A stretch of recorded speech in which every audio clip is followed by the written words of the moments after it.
Hi friends, మన ప్రభువును మన రక్షకుడైనటువంటి యేసుక్రీస్తు నామములో శుభావందనాలు. ఈరోజు ఈ విధంగా కలవడానికి గల కారణం ఏంటంటే, ఇదిగోండి నేను ఈరోజు ఖురాన్ గురించి కొన్ని విషయాలు మాట్లాడడానికి వచ్చాను. ఈ ఖురాన్ గ్రంథంలో ఉన్నటువంటి కొన్ని విషయాలు నేను మాట్లాడడానికి వచ్చాను. అయితే ఖురాన్ గ్రంథంలో ఉన్న కొన్ని విషయాలు మాట్లాడే ముందు నేను ఈ యొక్క పుస్తకాన్ని 2013 లోపు కంప్లీట్ చేశానండి. ఏంటి ఈ పుస్తకం అని మీరు అడిగినట్లయితే, నాకు ముస్లిమ్స్కి మధ్యన విజయవాడలో జరిగినటువంటి 2009-2010లో జరిగినటువంటి ఒక చిన్న డిబేట్. ఆ డిబేట్లో వాళ్ళు అడిగినటువంటి ప్రశ్నలు కొన్ని నేను పొందుపరచడం జరిగింది. అలాగే నా స్నేహితులైనటువంటి కొంతమంది ఇస్లాం సహోదరులు ఉన్నారు, వాళ్ళు కూడా అడిగినటువంటి కొన్ని ప్రశ్నలు ఇందులో పొందుపరచడం జరిగింది. ఆ ప్రశ్నలకు సరైనటువంటి సమాధానాలు కూడా రాయడం జరిగింది. కనుక అయితే ప్రియమైన వాళ్ళరా, ఈ యొక్క పుస్తకాన్ని నేను రిలీజ్ చేయలేకపోయాను. ఎందుకంటే ఆర్థిక పరమైనటువంటి ఇబ్బందుల వలన నేను ఈ యొక్క పుస్తకాన్ని ఇప్పటికీ కూడా రిలీజ్ చేయలేకపోయాను.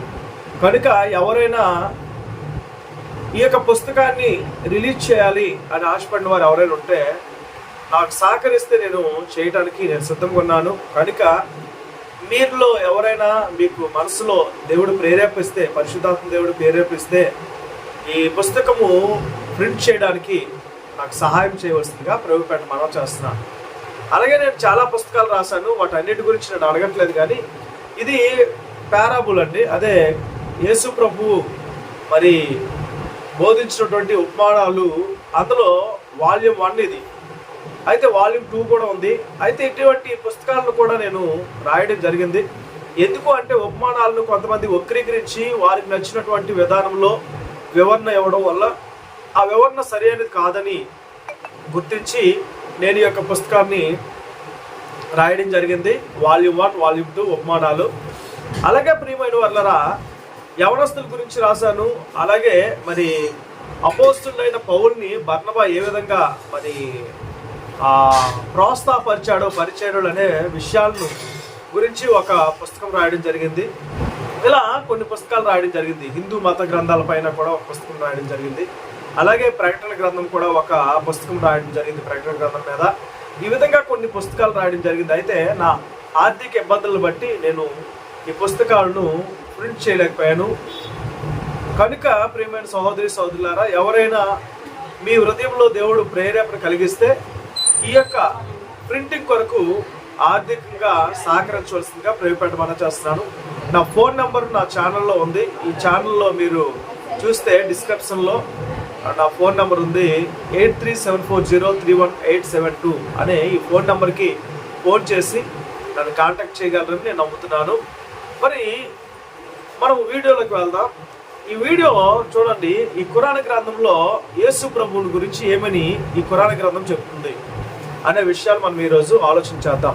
ఎవరిని గురించి గొప్పగా చెప్తుంది ఖురాన్ గ్రంథము అనేది మనం ఆలోచన చేస్తే, వీళ్ళు యేసు ప్రభువును కూడా ప్రవక్తగా అంటారు, ఆదామును ప్రవక్తగా అంటారు, యోసేపుని ప్రవక్త అంటారు. అలాగే ప్రతి ఒక్కరిని కూడా వీళ్ళు ప్రవక్త అనుకుంటూ వస్తూ 124,000 మంది ప్రవక్తలు ఉన్నారని చెప్పుకుంటూ ఉంటారు ఈ యొక్క ఇస్లాం సహోదరులు. అయితే ఈ ఇస్లాం గ్రంథంలో మనం చూస్తే యేసు ప్రభు గురించి ఏమని రాయబడింది అనేది మనం ఆలోచన చేస్తే 7 విషయాలు మీకు నేను ఈరోజు చెప్పాలని ఆశపడుతున్నాను. ఒకటోది, యేసు ప్రభు మరి ఆయన జీవితాన్ని మనం పరిశీలన చేస్తే ఖురాన్ గ్రంథంలో, బైబిల్ గ్రంథంలో మనకు అన్నీ తెలుసు యేసు ప్రభు గురించి. ఎందుకంటే యేసయ్య మరి కన్య మరియ గర్భం ద్వారా ఈ లోకానికి వచ్చాడు. ఆయన మనందరి పాపముల కొరకు మరణించి సమాధి చేయబడి 3వ దినాన లేచాడు.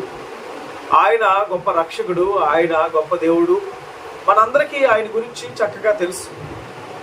అయితే ఈ యొక్క ఖురాన్ గ్రంథంలో ఉన్నటువంటి కొన్ని మాటలు మనం చూస్తే ఖురాన్ గ్రంథము ఏం చెప్తుంది అనేది మనం ఆలోచన చేస్తే చూడండి. ఒకటోది, యేసు ప్రభు పరిశుద్ధుడని ఖురాన్ గ్రంథం చెప్తుంది. ఈ 124,000 మంది ప్రవక్తల గురించి పరిశుద్ధులని ఎవరి గురించి చెప్పలేదు, కానీ యేసు ప్రభువు గురించి మాత్రము పరిశుద్ధుడు అని ఈ యొక్క ఖురాన్ గ్రంథం చెప్తుంది. మనకి సూరా 19:18 నుండి మనం చూస్తే ఇక్కడ పరిశుద్ధుడు, పవిత్రుడు అని యేసు ప్రభు గురించి రాయబడుతుంది. నీకు పరిశుద్ధుడైన పవిత్రుడైన పుత్రుడు నేను వసగెదను అని అక్కడ రాయబడింది. ప్రభువు గురించి గబ్రియేల్ వచ్చి నీకు దేవుడు ఇలా సంతానం ఇవ్వబోతున్నాడు మరియా అని చెప్తున్నప్పుడు ఆయన పరిశుద్ధుడు అని పురాణ గ్రంథంలో రాయబడింది. అలాగే బైబిల్ గ్రంథంలో కూడా రాయబడింది, ఆయన దేవుని కుమారుడు అనబడు పరిశుద్ధుడు. ఆయన యేసు ప్రభు గురించి అక్కడ రాయబడింది పరిశుద్ధుడు. అలాగే పురాణ గ్రంథంలో కూడా పరిశుద్ధుడు అని రాయబడి ఉంది. మనం రెండో విషయాన్ని చూస్తే ఆయన ఏ పాపము లేనివాడు. యేసు ప్రభు ఒక్కడే ఈ ఖురాన్ గ్రంథంలో పాపము లేనివాడుగా ఉన్నాడు. యేసు ప్రభు ఒక్కడే 1,24,000 మంది ప్రవక్తలలో పాపము లేని వ్యక్తిగా ఆయన ఉన్నాడు. మహమ్మద్ కూడా పాపం చేశాడు. ఆదాము మొదలుకొని మహమ్మద్ వరకు అందరూ పాపం చేసిన వారే. అందరూ కూడా వారి యొక్క పాపముల గురించి దేవుడి సన్నిధిలో ఒప్పుకున్నవారే. గబ్రియేలు కూడా మహమ్మద్ని ఒప్పుకో, నీ పాపములు క్షమాపణ అడుగు అని చెప్పిన సందర్భాలు కూడా ఖురాన్లో ఉన్నాయి. అంటే ఆదాము మొదలుకొని మహమ్మద్ ప్రవక్త వరకు కూడా ఖురాన్ గ్రంథంలో అందరూ పాపం చేసి క్షమాపణను అడిగిన వారే దేవుడిని. కానీ యేసు ప్రభు మాత్రం ఏ పాపము చేయలేదు. ఆయన క్షమాపణ ఎక్కడా కూడా ఖురాన్ గ్రంథంలో అడగలేదు. ఒకటోది ఆయన పరిశుద్ధుడు, రెండవది ఆయన పాపము లేనివాడు. మూడవది మనం చూస్తే ప్రియమైన వాళ్ళరా, యేసుక్రీస్తు సృష్టికర్త అని ఈ యొక్క ఖురాన్ గ్రంథం సెలవిస్తుంది. యేసు ప్రభు అంట తన చిన్నప్పుడు ఖురాన్ గ్రంథంలో చెప్పినది ఏంటంటే, యేసు ప్రభు తన చిన్నప్పుడు ఏం చేశాడంటే మట్టి బొమ్మలు చేసి మట్టి బొమ్మల్లో ఆయన ప్రాణం పోసేవాడంట. పిచ్చుకలు తయారు చేసి, లేకపోతే పక్షులను తయారు చేసి. అంటే యేసు ప్రభు సృష్టికర్త అని మనకి ఇక్కడ ఈ యొక్క ఖురాన్ మత గ్రంథం చెబుతుంది. ఈ 1,24,000 మంది ప్రవక్తలలో ఏ ప్రవక్త కూడా, ఈవెన్ మహమ్మద్ కూడా సృష్టికర్త కాదు. లేకపోతే పక్షులను మట్టి బొమ్మలు చేసి ఆ పక్షుల్లో ప్రాణం ఇవ్వలేదు. కానీ యేసు ప్రభు మాత్రమే ప్రాణం ఇచ్చాడని ఈ యొక్క గ్రంథం చెప్తుంది. అలాగే ఇంకొక లక్షణాన్ని మనం చూద్దాం. 4వ లక్షణాన్ని, యేసుక్రీస్తు స్వస్థపరిచేవాడు, యేసుక్రీస్తు స్వస్థపరిచేవాడు, యేసుక్రీస్తు బాగు చేసేవాడు అని యొక్క ఖురాన్ మత గ్రంథం చెప్తుంది. ఈ యొక్క 1,24,000 మంది ప్రవక్తలలో ఏ ప్రవక్త కూడా స్వస్థపరిచిన ప్రవక్తను మనం చూడడం. కానీ యేసుక్రీస్తు గురించి ఇక్కడ మనం చూస్తే ఆయన స్వస్థపరిచేవాడు, ఆయన గుడ్డువారికి చూపించేవాడు, మోగవారికి మాట ఇచ్చేవాడు, ఆయన ఎటువంటి రోగినైనా సరే స్వస్థపరచువాడు అని ఖురాన్ చెబుతుందన్నమాట. సూరా 3:49. అలాగే యేసుక్రీస్తు సృష్టికర్త అనే విషయం కూడా సూరా 3:49లోనే మనకి స్పష్టమవుతుంది, తెలియపరుస్తుంది. అలాగే మనం ఇంకొక 5వ సంగతిని మనం చూస్తే ఏంటి అంటే, యేసు ప్రభు చనిపోయిన వారిని లేపేవాడు, యేసు ప్రభు చనిపోయిన వారిని కూడా బ్రతికించే దేవుడు అని సూరా 3:49 ఈ విషయాలను బోధిస్తూ ఉంది మనకి. యేసు ప్రభుకి జీవమిచ్చే అధికారం ఉంది. యేసు ప్రభు మరణించిన వారిని కూడా లేపగలడు. బైబిల్లో కూడా అనేక మందిని లేపినట్లు మనం చూస్తాం. ఖురాన్లో కూడా యేసు ప్రభు మాత్రమే 1,24,000 మంది ప్రవక్తలలో మహమ్మద్ కూడా చేయలేని కార్యాలు యేసు ప్రభు చేశాడు. చనిపోయిన వారిని సైతము యేసు ప్రభు లేపినట్లు ఈ ఖురాన్ గ్రంథము మనకు చెప్తుంది. అయితే ఇంకొక లక్షణము మనం యేసు ప్రభు గురించి చూస్తే, యేసు ప్రభు అందరికంటే గొప్పవాడు. యేసు ప్రభు అంట ఇహమందును పరమందును గౌరవింపదగిన వాడు అని యేసు ప్రభు గురించి సూరా 3:45లో వ్రాయబడి ఉంది. అంటే ఈ యొక్క లక్షణాలన్నీ చూస్తే మనము యేసు ప్రభు గొప్పవాడు, యేసు ప్రభు గొప్పవాడు, గౌరవింపదగిన వాడు అని ఈ యొక్క ఖురాన్ గ్రంథం చెప్తుంది. ఈ లక్షణాలన్నీ మనం చూస్తే దేవుడికి ఉండే లక్షణాలు, దేవుడికి ఉండే లక్షణాలు. దేవుడు పరిశుద్ధుడు, దేవుడు పాపం లేనివాడు, దేవుడు సృష్టికర్త, దేవుడు స్వస్థపరిచేవాడు, దేవుడు జీవమునిచ్చేవాడు అంటే ప్రాణమునిచ్చేవాడు, దేవుడు ఇహపరమందు గౌరవింపదగ్గేవాడు దేవుడు. కనుక దేవునికి ఉన్న లక్షణాలన్నీ కూడా యేసుక్రీస్తుకు ఉన్నాయి అని ఖురాన్ చెప్తుంది. అంటే ఖురాన్ నమ్మే ప్రజలందరూ కూడా, ఇస్లాం సహోదరులందరూ కూడా యేసు ప్రభు దేవుడు అని ఒప్పుకోవడానికి తప్పదు. ఎందుకంటే యేసు ప్రభు పరిశుద్ధుడు, పాపి అయితే ఆయన మానవుడుగానే ఉండు.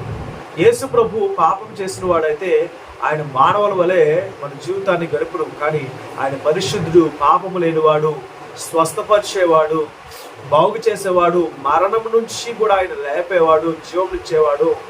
ఆయన ఇహమందు పరమందు, పరలోకంలో ఈ భూమి మీద కూడా ఆయన గౌరవింపదగిన దేవుడు అని ఈ యొక్క ఖురాన్ గ్రంథం చెప్తుంది.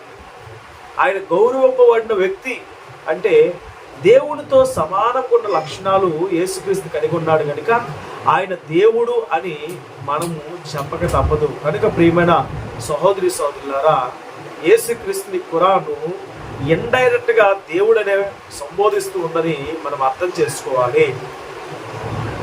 దేవుడనే సంబోధిస్తుంది ఎందుకంటే ఆయన పరిశుద్ధుడని, పాపం లేనివాడని, స్వస్థపరచువాడని, మరణించిన వారికి జీవమునిచ్చువాడని, ఆయన ఇహమందును పరమందును గౌరవింపదగిన వాడని ఏ ప్రవక్త గురించి చెప్పబడలేదు. బైబిల్ గ్రంథంలో ఎలాగైతే యేసు ప్రభు గురించి వివరించబడిందో పురాణ గ్రంథంలో ఉన్నటువంటి 124,000 మంది ప్రవక్తలలో ఏ ప్రవక్త గురించి ఇలా చెప్పబడ్డారు. కానీ యేసు ప్రభువుని గురించి మాత్రమే ఈ విషయాలు చెప్పబడ్డాయంటే ఆయన ఎంతో గొప్పవాడని మనం అర్థం చేసుకోవాలి.